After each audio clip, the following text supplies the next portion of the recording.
Alors nous sommes lundi, on est donc le 25 Adar et nous sommes arrivés Daf Nun Vav de Avodah Zarah, Nun Vav. On était à la 4e ligne. On a dit donc dans la Mishnah Ve'eno ose yain neser ad shiyered labor. Lorsque donc on a dit un goy il est en train de presser des raisins dans le pressoir, eh bien le raisin ne peut devenir yain neser que quand il est dans la cuve, c'est-à-dire il coule du pressoir vers la cuve et c'est là-bas seulement si le goy le touche il devient yain neser. Bien la Gemara elle objecte vehatnan yain meshir pe. Il y a là-bas dans ma certes Marasot, là-bas la Mishnah discute. Parce que nous on a un principe. Un aliment devient interdit à la consommation tant qu'on n'a pas enlevé les tromot et Marasot. Mais cet aliment ne peut devenir comme ça, disons, interdit que lorsque ce qu'on appelle Gmar Melacha, c'est-à-dire il est complètement fini, il n'y a plus qu'à manger, qu'à consommer. Et là-bas, la Mishnah discute le vin, à partir de quand on le considère comme vin, pour que on n'ait plus le droit d'en boire avant d'avoir prélevé. Parce que nous, on sait que quand les aliments ne sont pas totalement finis, on a le droit de les consommer de façon provisoire avant de prélever le Maasrot. Provisoire, pas de façon une consommation officielle. Comme ça, par exemple, quelqu'un il va dans son champ et il prend une grappe de raisin ou une pomme, tout ça. Bon, on ne dit pas, attends, tu n'as pas prélevé Maaser, on ne dit pas ça, parce que c'est provisoire, et c'est pas encore fini, le fruit n'est pas encore à l'état final. C'est pour ça qu'on a le droit d'en profiter provisoirement. Et là aussi, là-bas, la Mishnah discute à partir de quand le vin, donc, devient, on appelle, fini, pour interdire la consommation, même provisoire, avant d'avoir prélevé le Maaser. Et là-bas, on a une discussion, c'est marqué là-bas, Mishir Pe. Ça veut dire quoi, Meshir Pe? La Mishnah a dit, à partir du moment où le vin, quand il fermente, après il fait de la boue, de la mousse, et il y a une surface au-dessus de tout ce qui est la lie, les choses qui flottent au-dessus. À partir de ce moment-là, ça devient donc du vrai vin. Et donc le travail il est fini. Et à partir de ce moment, on n'a plus le droit de boire avant de prélever le maaser. Donc, à travers cela, on déduit que pour qu'il devienne vin et que le goy puisse le transformer en yain neser, ça doit être à partir de ce stade-là. Pourtant, nous, dans la Mishnah, on a dit, non, dès qu'il descend dans la cuve, ça y est, et il peut devenir un yain neser. Ça paraît donc contradictoire. Il n'est pas nécessaire de goûter pour savoir s'il est prêt ou non. Non. Donc, voilà la question de la Gemara. Amarava. Vient Rava, il répond. Il dit la kasha, c'est pas une question. Ha Rabbi Akiva, ha Rabbanan. Detania, donc là c'est une tania, c'est le contraire. Yain Mishired la bonne Rabbi Akiva, Mishir Pe. En fait, Rava il dit c'est facile, c'est une mahlok des Tanaïm. Il y a Hachamim d'un côté et Rabbi Akiva de l'autre. Hachamim disent effectivement que le vin devient ce qu'on appelle fini et on doit en prélever masser avant de le consommer seulement à partir du moment où il descend dans la cuve. Et Rabbi Akiva, donc comme chez nous ici, puisque chez nous on a dit, à partir du moment où il descend dans la cuve, il peut devenir yain neser, donc il était déjà à l'état final, on appelle ça. Mais Rabbi Akiva, il dit non. Rabbi Akiva, il dit que seulement à partir du moment où le vin commence à fermenter, qu'il y a un petit peu des choses qui flottent au-dessus là-bas, c'est ça la mahloket entre Rabbi Akiva et les Hachamim. Et notre Mishnah, donc, elle est comme les Hachamim. Mais il n'y a personne qui le touche le vin, non, quand il descend la cuve. Mais après le goy il le touche. Et quand il descend. Quand il va venir pour vider, transvider dans les cruches. Ouais. Alors la Gemara, elle pose une autre question. Ebaya lehu, kipouy devo ou kipouy de havit. La Gemara dit comme ça. Quand donc on a dit que selon Rabbi Akiva, le vin ne devient donc à l'état final que quand il commence un petit peu à fermenter et donc à faire un petit peu cette mousse et cette lie qui commence à flotter au-dessus. Est-ce que c'est dans la cuve ou est-ce que c'est dans les cruches? Est-ce que tu appelles ça dans les cuves qui est déjà final comme ça ou Rabbi Akiva il dit non, il faut que cette fermentation elle se trouve dans la cruche, c'est-à-dire on l'a déjà transvidé depuis la cuve dans les cruches. Tashema, vient la Gemara, elle nous donne la réponse. Détania, Maïe, Yayen, Mshirpe. Là aussi, il faut dire Ditnan, c'est la Misha qu'on vient de voir maintenant. Quand on a vu la Misha, elle a dit Yayen, Mshirpe. C'est-à-dire donc, on a vu que le vin, à partir de quand il devient à l'état final, à partir du moment où il fait donc de la mousse et donc un petit peu des particules au-dessus, qui flottent donc sur le vin. Mais là-bas, c'est marqué et même si le vin qui est dans la cuve, il a fermenté. On a le droit de ça veut dire recueillir. Tu prends un récipient, un verre par exemple, et tu viens, puisque nous on a le pressoir, l'orifice donc de descente et la cuve en bas. Toi tu peux venir, avant même que ça descende dans la cuve, tu prends un petit peu avec un verre et tu bois, ça c'est pas un problème. On a le droit. Alors le a dit, c'est ce qu'il a dit, et même s'il a donc commencé à faire de la mousse et tout ça, il peut donc quelqu'un prendre du pressoir au-dessus, ou minatsinor, ou du tuyau, donc avant que ça coule, véchoter, et on a le droit de boire de ce vin-là qui n'est pas encore descendu dans la cuve. C'est pas du vin, c'est du jus de raisin. D'accord, c'est vrai. À ce stade. C'est pour ça que l'Agma a dit, si on dit que on a le droit de boire donc avant que ça ne descende, machma, c'est seulement quand ça descend que c'est assourd. Donc on parle bien de la fermentation dans la cuve et pas dans les cruches. Parce que si c'est dans les cruches, ça n'a rien à voir avec ici. Ça revient toujours à la même question du début. Non. Et comment ça se fait que depuis le début, le vin serait interdit avant de... Mais ça, on a déjà dit, c'est le Hachamim qui dit ça. Hachamim, ils disent avant même que ça descende, c'est déjà interdit. Rabbi Akiva, il dit non, il faut attendre que ça fermente. Shema mina, kipouy de vod, kamrinan, shema mina. Si on laisse un bouchon dans la levée, il y a quand même un temps de fermentation. Oui, mais en général, c'est pas ce qu'ils font les gens. En général, quand on presse, dès que ça commence à faire un gros volume, on enlève le bouchon et ça fait dans la cuve. Le but, c'est que ça va dans la cuve. Donc, on répond donc que c'est au niveau de la cuve. Alors, on a dit, c'est donc la réponse. Viens maintenant le Moadi, Vihatani, Rav Zavid, Bidvi Rabbi Ushaya. La Gemara pose une autre question. Elle dit, pourtant, nous, on sait que il y a les Mishnayot de Rabbeinu Kadosh, mais il y a aussi Rabbi Ushaya, qui a eu donc aussi une sorte de Mishnayot, mais lui, il a une version un peu différente. Là-bas, c'est marqué, Yaïd, Mishiyered, la Borwirpe. Rabbi Akiva Omer, Mishish, les Bahaviyot. Là-bas, il dit la Gemara, dans les Braïtot de Rabbi Ushaya, c'est marqué comme ça, à partir de quand le vin devient donc interdit donc à la consommation parce qu'il est considéré comme produit final, il faut donc faire le maaser. Et donc, par extrapolation, on fait la même chose pour le yaïn neser. Eh bien, Mishiré de la borvirpe, là-bas il y a marqué, dès qu'il descend dans la cuve et qu'il fermente. Et la bière qui va omer, Mishiyeshle bahaviot.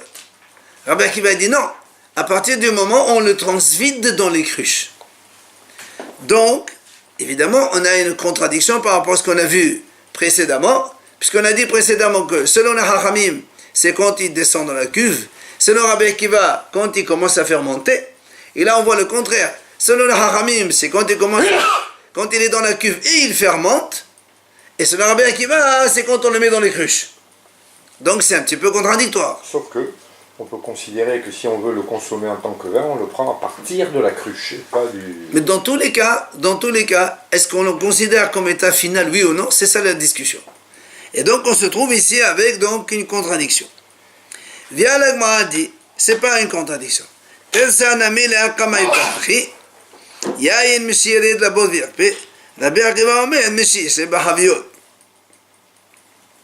Alors l'Agma dit, écoute, ça c'est pas un problème. Parce que quand tu as dit au début, il y a une mishirpe, le vin à partir du moment où il commence à fermenter et donc à faire des particules, ben tu n'as qu'à dire, tu arranges, tu dis mishirpe de la bonne virpe, c'est-à-dire donc tu corriges la braïta qu'on a amené nous, Eh bien, la Mishnah qui a dit Monsieur de l'abord, ça veut dire dès qu'il descend dans le puits et qu'il paie et qu'il fermente en même temps. Et l'autre, que Rabbi Akiva il dit Monsieur paie, ça veut dire en fait Mishi, c'est Bahaviot. Il dit c'est pas un problème. Notre Mishnah que tu as amené de Maasrot là-bas, on la rectifie. Ah, l'Agma a dit dans ces cas-là. Alors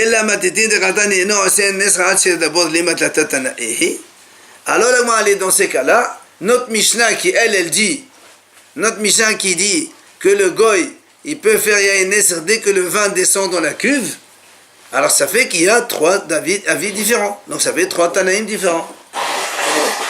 Parce que dans notre Mishnah, on n'a jamais parlé de fermentation. Dans la Mishnah, on a dit dès que ça descend dans la cuve, c'est déjà Yain Neser. Si le goy le touche. Après la Mishnah de Maasrot, ou bien la Breta de Rabbi Oshaya, c'est parce qu'on a transformé, elle dit le vin il est considéré à l'état final seulement quand il a déjà fermenté. Et Rabbi Akiva dit seulement quand il est dans les cruches. En fait, on a ici trois niveaux, donc trois stades différents. Alors le a dit, donc ça veut dire quoi? Il y a ici trois Tanaïm différents. Est-ce qu'on peut dire qu'il y a trois Tanaïm différents dans ce sujet-là? Oui, bien sûr. Alors vient l'Agma dit non là. On m'a dit non. Je peux te dire qu'en fait la mahalot elle est entre les deux Tanaïm seulement. Shani Yain Neser Tahmir ou Banan. Elle m'a dit on peut rester avec seulement les Hachamim et Rabbi Akiva comme on a dit ici chez nous. C'est-à-dire que selon les Hachamim, le vin ne devient à l'état final et donc on ne peut pas le manger avant de prélever les maasot. Seulement, selon les Hachamim, seulement dès qu'il descend dans la cuve et qu'il fermente déjà. Selon Rabbi Akiva, seulement quand on le met dans les cruches. Alors qu'est-ce que tu veux avec notre Mishnah à nous ici, qu'on parle du Yain Neser, que dès que ça descend dans la cuve, c'est déjà Neser. Et ça, c'est Humra que les Hachamim, ils ont été mahmir à cause du Yain Neser. Comme si le vin Neser, c'est quelque chose de beaucoup plus hamo, beaucoup plus sévère, alors les Hachamim, ils ont été sévères pour éviter, éloigner le maximum donc, du péché.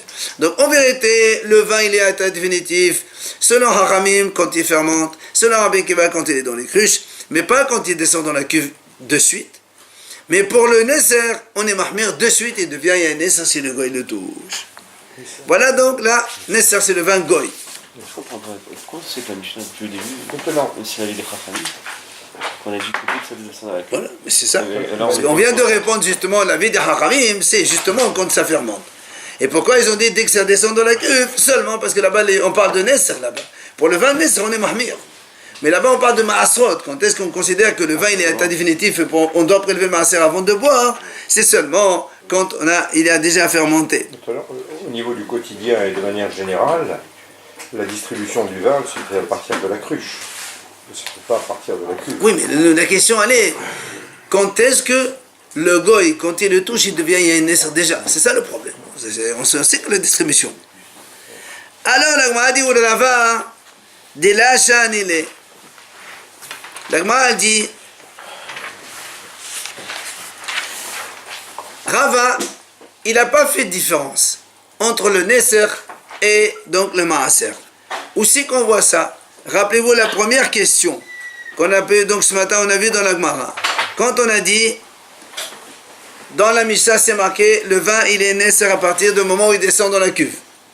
Et on a posé une question. Pourtant il y a une Mishnah qui parle de Maaser. Et là-bas elle dit, quand est-ce que le vin il devient Hayav de Maaser? Seulement à partir du moment où il a déjà fermenté, il a laissé les particules à la surface. Et quand on a posé cette question, Rava, il aurait pu très bien répondre. Et alors, c'est pas une mahloket. Là-bas, on parle de Maasrot. C'est pas ça qu'on a dit qu'il faut que ça fermente. Mais pour le Yain Neser, on est plus mahmir. C'est pas ça on part à partir du puits, de la cuve.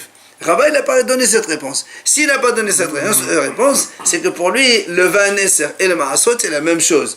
Là-bas, Rava, il a répondu. Il a dit, il y a une mahlok de Tanaïm, Rabbi Akiva d'un côté, Rabbanan de l'autre. C'est pour ça que l'Agma a dit ici, si Rava il n'a pas fait de différence entre le Maasrot d'un côté et le Yain Neser, ça veut dire pour lui c'est la même chose, c'est la même sévérité, alors on est obligé de dire que lui il dit effectivement il y a trois Hachamim, il y a trois avis différents. À partir de quand le vin devient Yain Neser, l'avis de notre Mishnah c'est à partir du moment où il descend dans la cuve. L'avis des Hachamim dans la Mishnah de Maasot, c'est à partir du moment où il fermente et qu'il fait des particules à la surface. Et le troisième avis de Rabbi Akiva, c'est seulement à partir du moment où on les met dans les cruches. Voilà donc les trois Tanaïm à propos de ce sujet. Après on a dit... Qu'est-ce qu'on va retenir? Pardon? Ah là, il faut recevoir Shana. Ma shebabor asur vehashar mutar. Après on a dit... Pourquoi c'est pas arrêté le Yain Nesser? Qu'est-ce qui sont menacés pour la Vodazara, c'est tout? Est-ce qu'on va prendre à l'état, par exemple, quand il est dans la cuve, ou est-ce qu'on va prendre un vin qui est dans l'état dans le bord? Mais Yain, ça, la définition, c'est quand le goy le touche. Non. Alors le problème... La première, depuis le début, quand on a commencé à parler du Yain Nesser, on a dit qu'est-ce qu'on amène pour la Vodazara? Oui, d'accord. Mais le Hachamim, aujourd'hui, je sais, la véritable définition de Yain Nesser, c'est quand on prend du vin. Nesser, c'est-à-dire verser. Exactement, on le verse devant la Vodazara. Ça, c'est la définition donc principale. Dans l'état où on est menacé choto. Et non, le Hachamim maintenant il te dit si le goy qui est idolâtre, il touche le vin, peut-être qu'en touchant le vin, il pense c'est comme si qu'il le fait pendant la Vodazara. C'est pour ça qu'on interdit aujourd'hui. Est-ce que le vin... Oui. Non, mais ça suffit. Dès qu'il dit... Mais en haut, est-ce qu'il est... Non, on a déjà dit qu'en haut, il n'y a personne qui dit que c'est Yain Nesser. On a dit que le goy, quand il est dans le pressoir, il presse le vin, c'est pas un Nesser. Le Nesser, c'est seulement quand c'est dans un cuve. On ne peut pas interdire dès le départ. Non, mais parce qu'il le bouge aussi. Il bouge, il touche la bouteille, il la bouge, ou il touche le vin. On va voir un petit peu, parler un petit peu de... Quand il le remue, on va voir tout ça. Après, on a dit dans la Mishnah, si donc le vin, il est descendu dans la cuve, ce qu'il y a dans la cuve, il est assour, Meshoumi Yain Nesser, si le goy le touche, mais ce qu'il y a au-dessus, donc, il est permis. Amar Ravuna, lo shanu, ella shelo yahzir gadgutni lagat. Aval yahzir gadgutni lagat, assour. Viens, Ravuna, il nous dit comme ça. Il dit, quand est-ce qu'on a dit ce qui est au-dessus, il est permis, donc le vin qui est dans le pressoir, il est toujours permis. Seulement, shelo yahzir gadgutni. C'est quoi gadgutni? Rashi explique comment ils faisaient avant. Ils avaient donc le pressoir. Après, il y a un conduit pour descendre dans la cuve. Mais si tu mets tout qui descend dans la cuve, tu as tout le raisin, le truc qui va descendre. Ils mettent une sorte de panier filtre. D'accord, qui va filtrer tout le vin. Et donc, tout ce qui est après raisin et les résidus, les pépins, tout ce qui reste là-bas, qu'est-ce qu'ils font? Ils le remettent dans le pressoir pour écraser encore. Essayer de gagner un peu ce qu'on peut gagner. Alors c'est ça le gargoutné. Alors c'est pour ça qu'il dit Ravuna. Quand est-ce qu'on a dit que le dessus, ce qui est au-dessus, il reste permis? Seulement quand on n'a pas pris le panier filtre avec son contenu et on n'a pas reversé de nouveau dans le pressoir. Mais si on a pris ce panier filtre dans lequel le vin il a coulé déjà dans la cuve et après on le prend et on le remet dans le pressoir, du coup même ce qu'il y a au-dessus ça devient interdit, ça devient Yain Nesser. Alors vient l'Agmara lui dit, ça c'est après, on parle du vin pour l'instant. Vient l'Agmara dit, Galgoutni Goufa Bema Kametasra. Alors l'Agmara dit, je comprends pas. Et pourquoi le panier il est assourd? Si on dit que le vin du goy, il ne peut être interdit que quand il est dans la cuve. Mais dans ces cas-là, ce qui est dans le panier, c'est pas encore Yain Nesser. Même si on le remet dans le tas, quel est le problème? Pourquoi tu dis que si on prend le panier filtre et on le reverse dans le pressoir il devient interdit? Ça veut dire que le panier il est interdit. Pourquoi le panier est interdit? C'est pas dans la cuve. Non, mais il était destiné à... Mais c'est pas dans la cuve. Nous on a dit seulement ce qu'il y a en bas dans la cuve, c'est du vin Nesser si le goy le touche. Mais là on n'est pas encore dans la cuve, on est avant. Destiné. Alors il lui dit, qu'est-ce qu'on va dire? Si tu dis que c'est assourd, donc il faut trouver une solution. Bema Kametasa, pourquoi il est interdit? Alors le roi dit certainement Benitzok. C'est quoi Nitzok? Ça veut dire versement. Ça veut dire, il y a le problème du Yain Nesser. Vous vous rappelez, on a déjà parlé de ça. Quand un goy, non pas forcément, quand un juif, il prend une bouteille de vin et le goy, il a un verre dans sa main. Il verse dans le verre du goy Donc le verre du goy, il est nécessaire, c'est normal parce qu'il est dans la main du goy. Mais même vu La communication. voilà, l'écoulement rattache la bouteille avec le verre et la bouteille devient aussi nécessaire. Il faut que le verre il soit avec du vin. Évidemment. S'il est vide, non. Et non, si on parle, mais non, mais si le goy il le tient dans la main, même s'il est vide, après tu le remplis, il y a des dans la main. S'il est vide, il n'y a rien. Si le goy tient le verre dans la main, même si tu mets une goutte, ça y est, il devient de suite nécessaire. Alors là aussi, la Gemara dit, est-ce qu'on va dire que le panier filtre?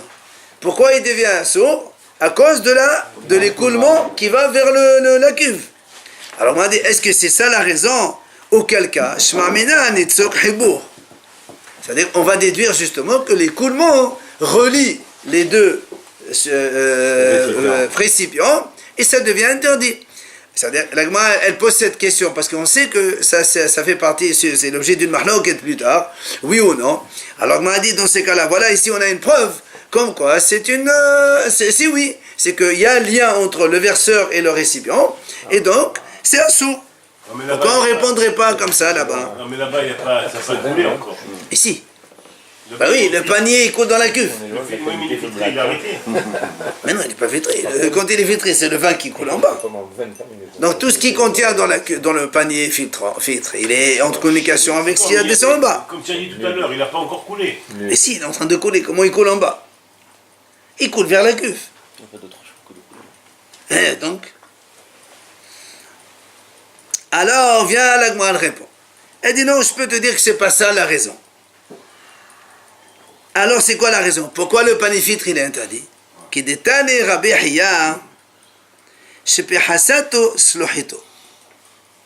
C'est quoi ça? Il dit la Gemara là-bas.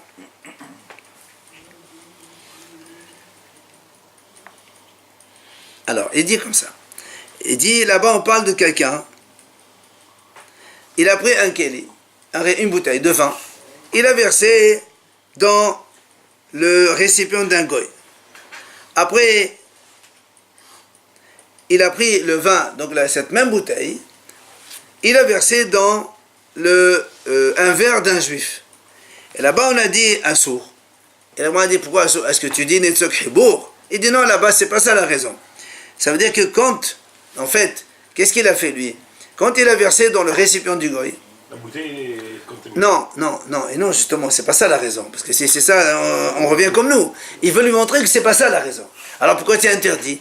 Il dit en fait, quand il a versé, il a rempli, le verre du goy il s'est rempli, et du coup la bouteille, le verseur, il a touché.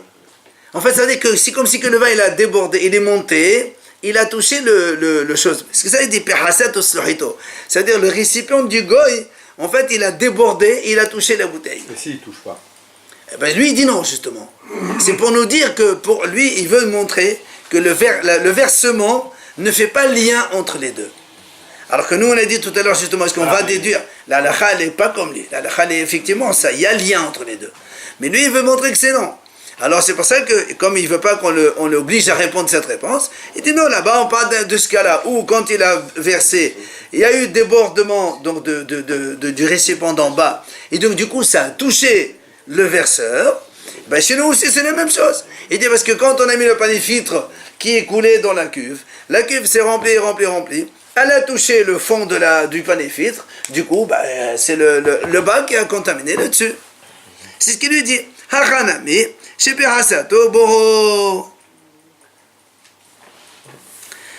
Bien maintenant, la Gemara nous raconte une petite histoire. Hein? Ben, le panier filtre qui coule, la cuve s'est remplie et il a touché le fond du panier. Pas un problème. Oui, mais tout à l'heure on dit qu'il n'a pas débouché, il n'a pas enlevé le bouchon. Donc. Mais non, on est en train de parler qu'il est en train de verser le vin dans la cuve. Ben oui, mais sinon, il n'y a pas de problème. Sinon, si on a dit ce qui est descendu c'est assour et ce qui est en haut c'est motard, c'est qu'on a bien évacué. La Gemara elle raconte une petite histoire. Il y avait un enfant âgé de 6 ans qui étudiait Masechet Avodah Zara. Par cœur, monsieur. 6 ans par cœur. Pas comme chez nous, comme ça avec la Gemara. Baomine Hachamim lui ont posé une question. Je peux m'en aller tout de suite. Ouais. Qu'est-ce que je fais ici? Alors on lui a posé la question. Messieurs, C'est Menahoun.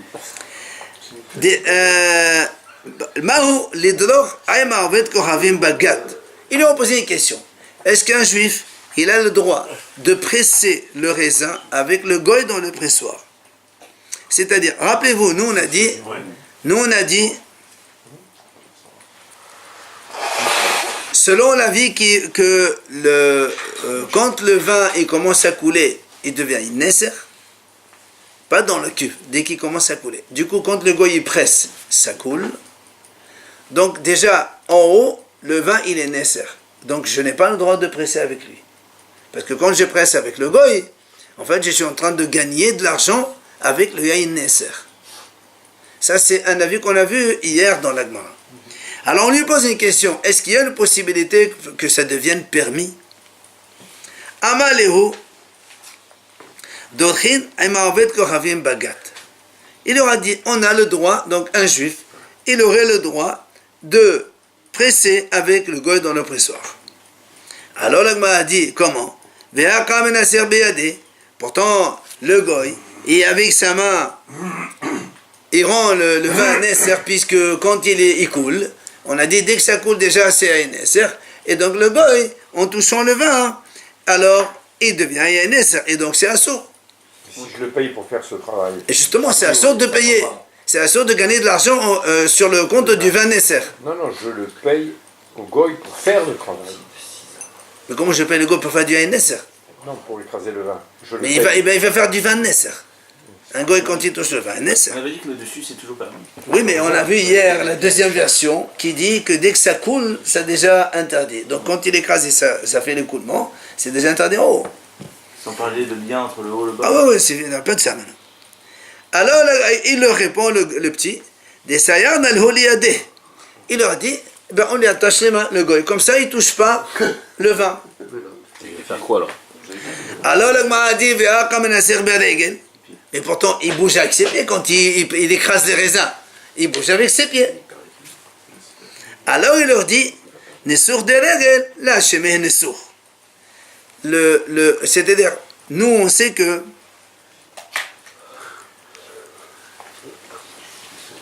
le vin nesser, il devient un nesser quand le goy, il bouge le liquide avec les mains. Alors lui, il leur dit, même s'il bouge avec le pied, on ne peut pas faire nesser avec le pied. Ça ne s'appelle pas nesser. Si le goy il bouge avec la bouteille avec son pied, c'est pas un nesser. C'est seulement avec la main que c'est nesser. Donc l'enfant, il leur a répondu, comme quoi, voilà, on peut très bien, un juif, écraser le raisin avec le goy en même temps, et même si le goy, il va devenir un nesser, dans la mesure où on lui attache ses mains et qu'il ne peut pas toucher le liquide, il n'y a aucun problème, alors ça marche, on peut presser avec lui. Alors, s'il est très souple, il peut boire avec ses pieds. Hein. Non, on parle de toucher le vin. Vient la Gemara, elle dit, Hahu Ovada de Ava ben Herdea. Il y avait justement la même histoire en Herdea, des Dashu Israël ve'ovet kohavim leo hamra. C'est-à-dire, il y avait un juif et un goy, ils ont pressé le raisin ensemble. Et évidemment, on est allé poser la question à Shmuel, est-ce que c'est permis ou c'est pas permis? Le juif qui a donc fait ça, est-ce que ça s'appelle qui a aidé donc le vin nesser, oui ou non? Et Shmuel n'a pas répondu à la question. Il a attendu les 3 fêtes, parce qu'à l'époque, pendant les 3 fêtes, il y avait les grandes rachotes, et que le hacham il fait d'oresh et tout le monde vient pour écouter. Il a attendu. Alors il m'a dit, pourquoi Shmuel il n'a pas répondu de suite? Alors le Gemara répond, Mishum de Kasava. Shmuel il pense comme ça, il dit,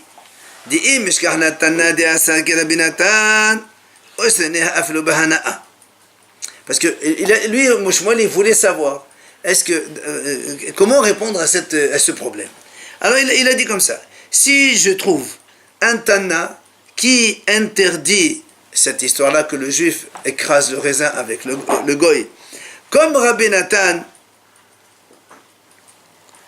qui a dit le fait que le goy touche le vin, même sans le bouger, c'est interdit.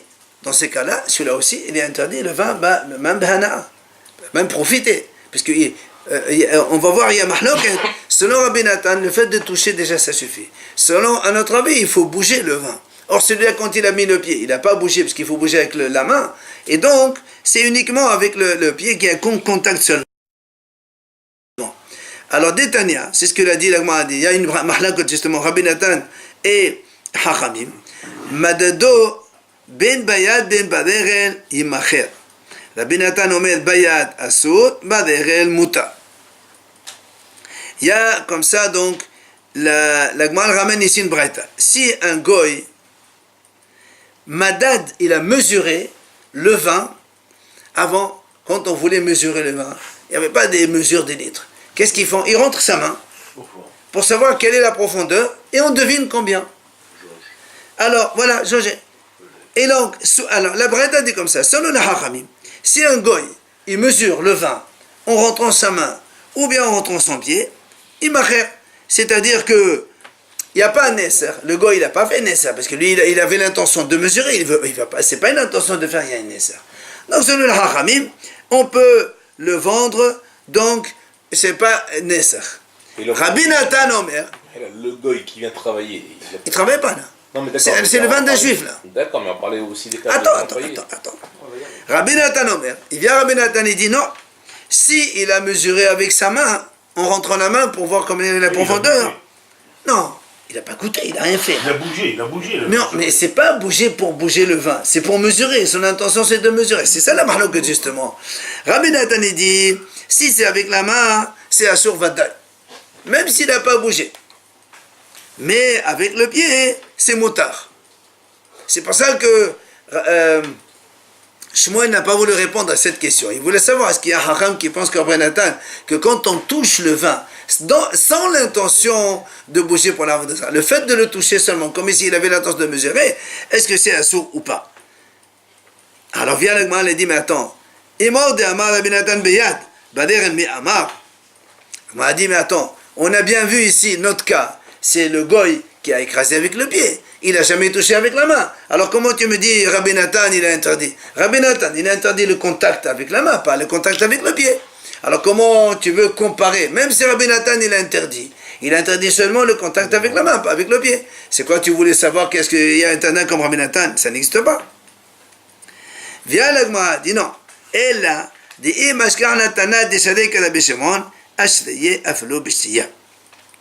il dit, le Shmuel, il attendait de voir, en fait, est-ce qu'il trouve un Tana qui autorise ce vin comme Rabbi Shimon. Rabbi Shimon, il a dit quoi? Quand un goy, il touche le vin, seulement contact, c'est moutard. Pas dans l'intention de faire Avodah Zarah. Donc lui aussi, il voulait savoir, si il trouve un autre Tana comme Rabbi Shimon, qui autorise le contact du goy, seulement contact, moi aussi je vais autoriser ce juif qui a écrasé le vin avec le goy, même si le goy il a touché avec ses pieds, ce n'est qu'un contact, ce n'est pas donc un chercheur pour donc, le secouer pour l'Avodah Zarah. C'est pour ça donc je l'aurais autorisé. Et comment il peut connaître l'intention? Ben, tu vois pourquoi il est là? Non, pourquoi il peut connaître l'intention du goy? Si le goy il le fait